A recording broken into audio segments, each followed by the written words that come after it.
are going to love the 2013 Dodge Dart. The Dodge Dart was introduced as a lower-priced, shorter wheelbase, full-size Dodge in 1960 and 1961, became a mid-size car for 1962, and finally was a compact from 1963 to 1976.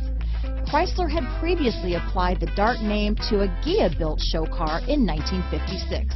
This vehicle has less than 65,000 miles. Here are some of this vehicle's great options: navigation system, traction control, dual airbags, leather-wrapped steering wheel, power steering, four-wheel disc brakes, universal garage door opener, rear window defroster, power windows, electronic stability control, security system, compass, fog lights, heated steering wheel, heated front seat, trip computer, SIRIUS Satellite Radio, leather seats, panic alarm. Come see the car for yourself.